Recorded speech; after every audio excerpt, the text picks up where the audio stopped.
Now, this is one I've been looking for. This is the concept of storytelling. And so we have Jonathan Fambro with us, and Jonathan represents an organization called Here Is Why. And he's, I guess we're kind of cut from the same cloth, and the idea that both have grown up in and around church our entire lives, and at different stages. We're both in Los Angeles at the same time. And now, actually, where are you located right now, Jonathan? We have Jonathan. Let's see. Maybe we'll get him on audio here. Jonathan, are you there? Well, I'll tell you a little bit more about him while he gets that figured out. So he's been 40 different countries, a number of different organizations. What he does is goes in and actually creates a story for those churches, especially those organizations where you've got hundreds of people based domestically, and yet the goal is to go internationally. And so, are you there, Jonathan? I am. Hey, Jared. Hey, bud. How are you?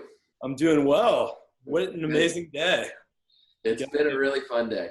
Had almost all the bases covered, I feel like. So awesome. Real honor to be with you guys here. Coming out of Los Angeles, and let's see if I can get my screen back to you. There we go. Yeah. So we had talked about just kind of hopping right into it in terms of both of us see this as the storytelling generation, probably one of the best time frames ever to promote. We haven't even promoted our social channels yet. Things like Instagram. Focus Ministry just got one. So it's a way for us to tell our story. And so as this landscape kind of appears before us and is constantly evolving, the storyteller seems to be the one that's being elevated the most. What in around, we had been discussing it, how do you see that as, by profession, a professional storyteller?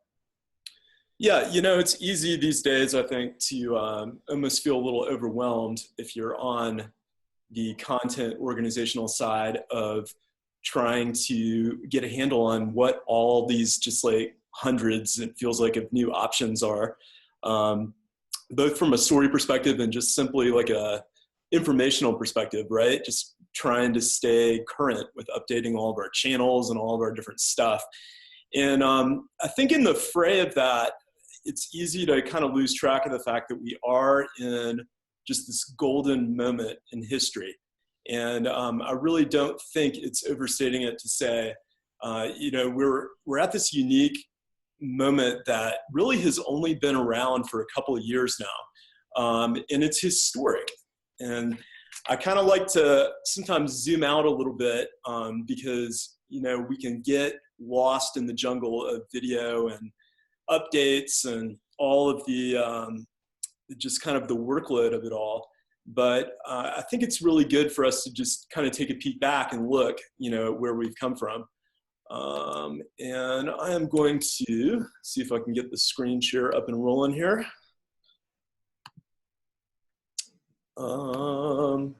Almost. There we go. Cool. So like I said, historic moment. And, I think that one of the things that we talk about here, I've spent basically the last 20 years in this business, is kind of how far we've come, right? And we've got really more time, more potential at this point in time than we ever have in history to tell a story and reach the world. It's easier to do than ever, but it's also perhaps more intimidating than ever. And it takes a lot of our attention and a lot of our focus. And I think it's important to realize that this is something that needs our focus. And, there's one symbol that really these days defines what we consider to be this golden moment on our side of the stage. And it's something we've all seen. We use it every single day. Started with video. Here's Why has been very organically developing vision. And it really started for me about 15 years ago. And I was growing up very much a part of the church in the suburbs of Atlanta. And one thing that I discovered was, through all my volunteering, I found out, man, there's a ton of different work that we're doing out there in the world. There's a ton of missions projects. There's a ton of, we were a large kind of mega church oriented model. And I said, the only way I know about these things, though, is from these refrigerator magnets and newsletters that show up at my parents' house all throughout my teenage years. And most of the time, I'm sure we're all pretty familiar with them. We've maybe even made a few along the way. We were doing our best with the very few resources that we had available. And so when I started off in my early 20s in my career, I said, I really want to see what sort of influence I can use with my passions for storytelling. And so I joined a church staff, a large mega church in the suburbs. And, it was very eye-opening because I was able to really experience firsthand a lot of the challenges that you guys probably face every day of just so much ground to cover, so little time, sometimes so little money.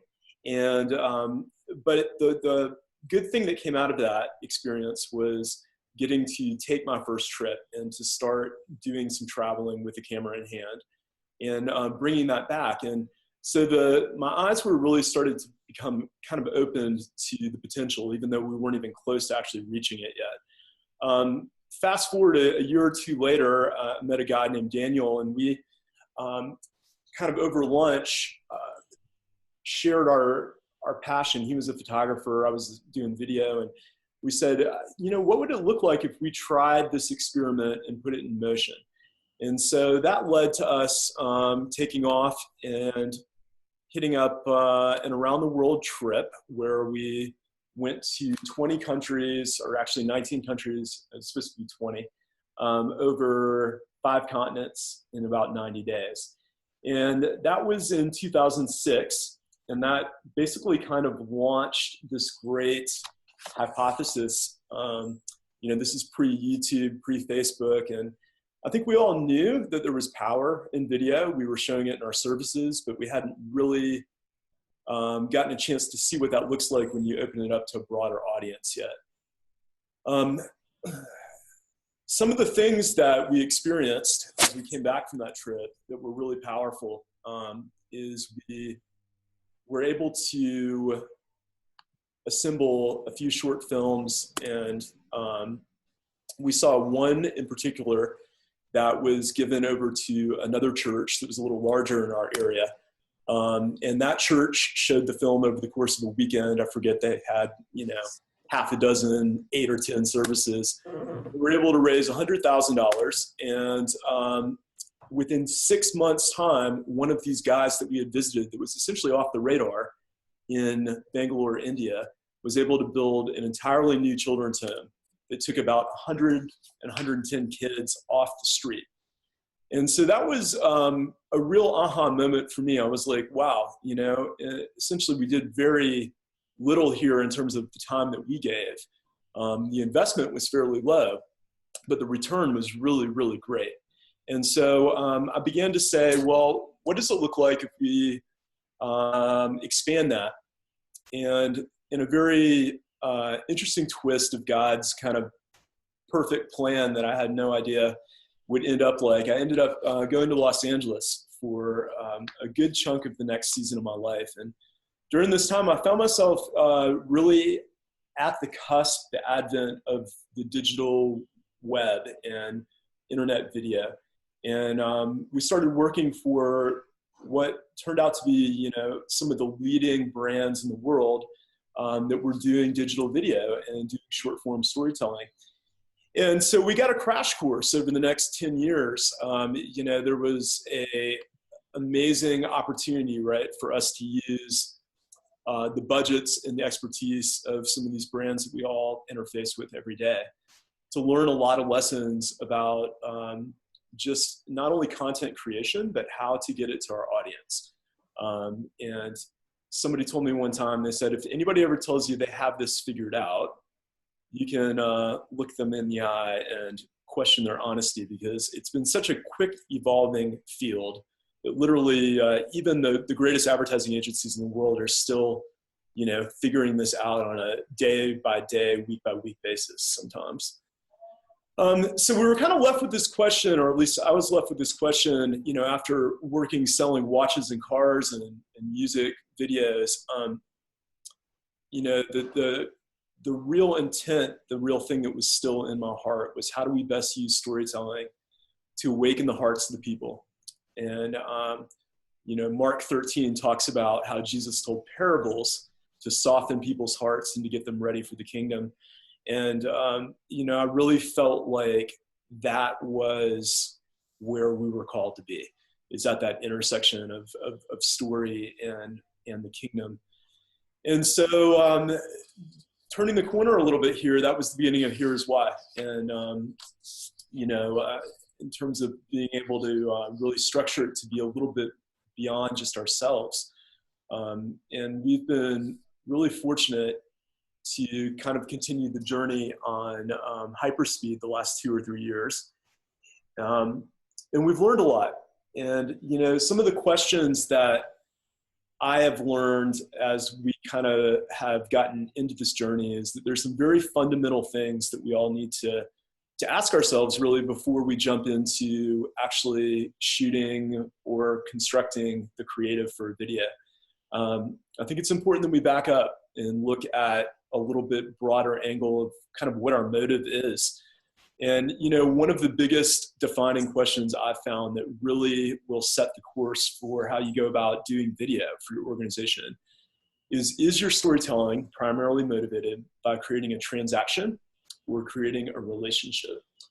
And, these are words that you probably wrestle with in other forums and places, like in your organization and in your teaching. But transaction is traditionally what we've used video for a lot in the church, right? To promote a new trip, to try to maybe show highlights from a program we've already done. Certainly in the business world, we use it all the time to make a sale or to try to announce a special. That's all fine. There's a place for transaction. Don't hear me saying that that's wrong. But really what we started to see as we were working with these major brands in the world is that they were striving to build relationship with their customers and with their audience. And the reason that's so critical is we're now in a day and age where it's not just a one-off anymore. We're all on our phones. We're all searching out for this conversation of sorts. And you're not going to be able to have that conversation in a consistent, sustainable way unless you're treating people as you would in a relationship instead of as just a one-time hit. And so, that came to kind of summarize like the lessons that we've learned over these last few years. It's really like, if you want both the transaction, you got to start with the relationship.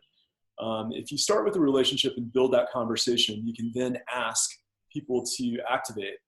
You can ask them for hitting that button, right, to close that sale or that trip.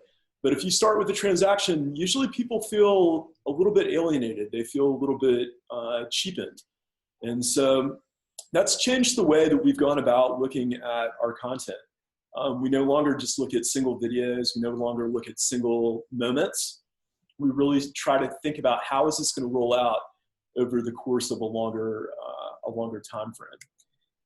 And in order to do that on an organizational level, one thing that we've seen both in-house with ourselves and the content we've created, and then also with some of our clients and partners, is you really have to approach this as an ecosystem.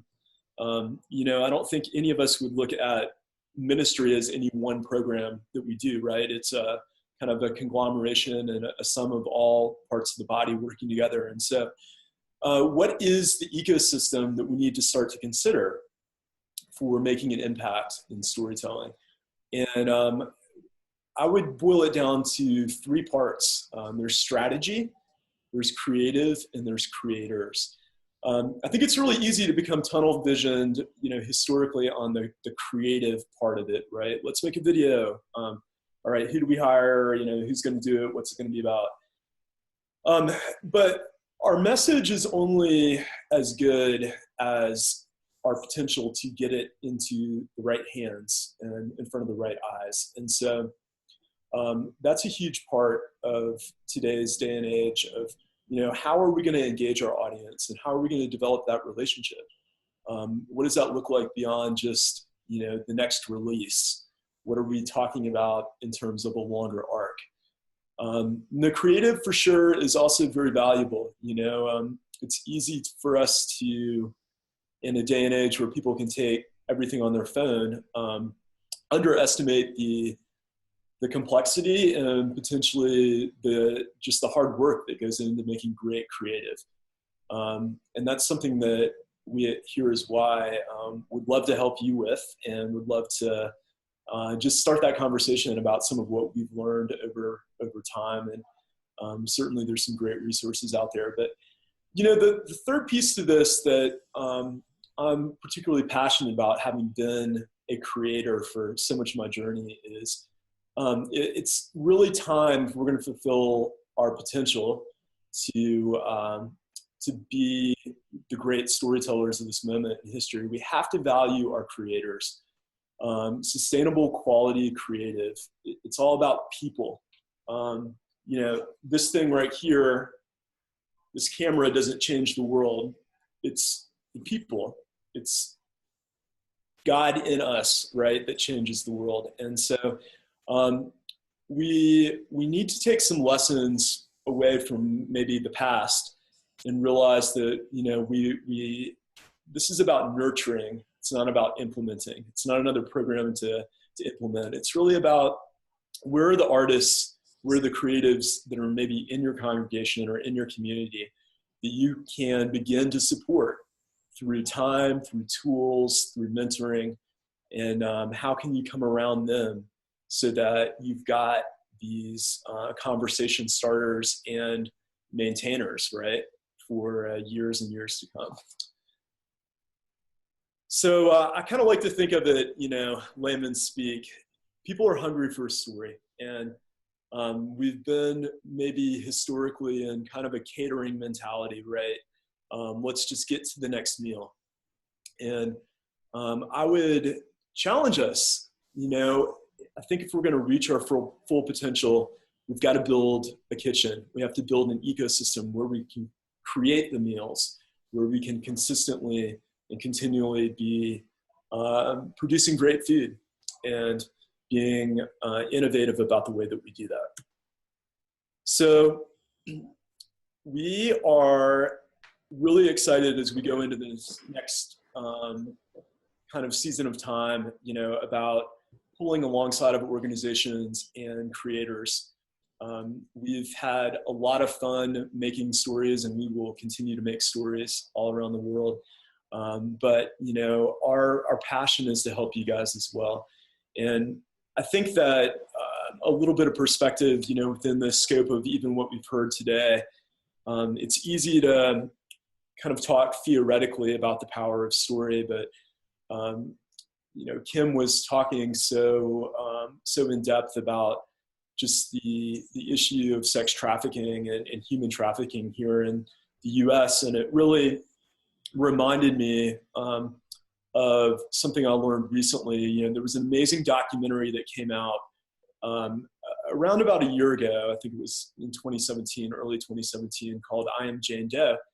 And I Am Jane Doe is now on Netflix. You guys should all go check it out. But essentially did an amazing job of bringing to light the issue of how much underage child sex trafficking happens in our nation, and how a huge amount of it really was facilitated by one website called Backpage.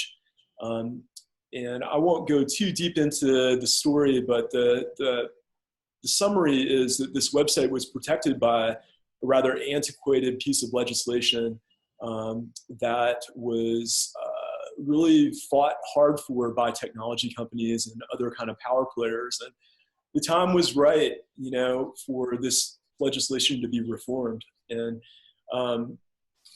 what's so interesting is that this film was fairly expensive to make, by the standards of what we would consider to be a budget, right? It was probably a $750,000 to $1 million documentary budget, which is pretty typical for something that is going to go to Netflix in a wide range of an audience on that level. But the results of this film, in John McCain's own words, he said, this one film has really made waves amongst my colleagues here on Capitol Hill. And in the course of time since it's been released, we've seen senators watch it and pledge to support $70 million resource bills for human trafficking intervention. We've seen legislation get pushed through on a hot track and actually just signed into law last week that actually shut down Backpages. We saw amazing traction. And is it all due to one story? No, it's a conglomeration of efforts, but you better believe that this is, in my mind, an example of, for such a time as this, we have this amazing tool and we have this amazing opportunity to tap into it. So that is my encouragement, and a little bit about Here's Why. That was great, Jonathan. Thank you so much. One thing, going back to, I had a couple questions come in here. We as missions pastors and as people in this space, we understand, obviously we have budgets and we're trying to get there. What are some practical ways that we can start thinking more relational? Maybe the platforms that we could use, maybe the formats in which we could present them. Obviously you're a by design creator and storytellers. Is there ways for us to tell smaller stories that are maybe more relational, and what does that look like practically? Yeah, absolutely. As the golden age of storytelling has come upon us, right, it's been facilitated by things like Instagram that we all use every day. And, again, I would just go back to the ecosystem. I think that you have to have a roadmap, and you need to have a bit of time. You would never sit down, right, and just haphazardly throw out sermon messages every week. No, you plan it from the beginning of the year or by the quarter or whatever it might be. Same thing with our missions trips and so many other aspects of what we do ministry-wise. And the day has come that we can no longer be as kind of laissez-faire about the way we treat our storytelling, whether that be 30-second Instagram posts or longer format videos that we put into our service or on YouTube. And I think that, one of the qualities that people are really drawn to in our day and age of documentary is authenticity. And that's an easy word that we throw around a whole lot, but it can actually be pretty difficult to create a authentic feeling conversation. And so that is a lot of little moments that go into that. And I would, encourage, probably the first place to start is to find those creators around you, or to start to identify them if you don't already know who they are, and start to have those conversations, start to have those planning sessions, and start to identify people and different tools you can use to kind of build that conversation before you get into the transaction. And we can certainly follow up a little bit more if you guys want to reach out and talk more specifics about how to do that. Right. We can see hereiswhy.org. We've got Jonathan's direct contact there. Again, this is something that they do in that short form documentary and storytelling as an asset to you guys. We wanted to make that introduction. And then some practical things on our end, just in using the software. When you guys get back from a trip, we have these reminders and due dates built in. Things like if you could share a phone video, because a lot of people travel still with their cell phones, and are very often taking phone videos. Maybe share that with us and have a due date for the week after the trip. Please send us any multimedia that you're using, and we're going to use that to tell the story. And there's just I like going back to the original preface of this. We're at a place now where we can really see legs on our ability and our efforts. So many. I used the example earlier. If we've got 1,000 people at a church, maybe 30, maybe 40 people are going on these trips. How do we impact the 960? And how do we begin to fund these efforts and not manipulate heartstrings, but literally share that same passion and same desire that sent you and your teams on these trips? And let's make sure that we're, and in each one of those steps, the creators and the creative, that we're giving potential to all of the efforts that we plan all year long. And I just couldn't be more excited. And thank you so much, Jonathan, for bringing out the value that storytelling and how much that can affect fundraising, how much that can affect those people that can't go, and really not only draw awareness, but hopefully draw engagement for more missions trips. So thank you so much, Jonathan. It was a complete pleasure. Thanks for having us, Jared. It was a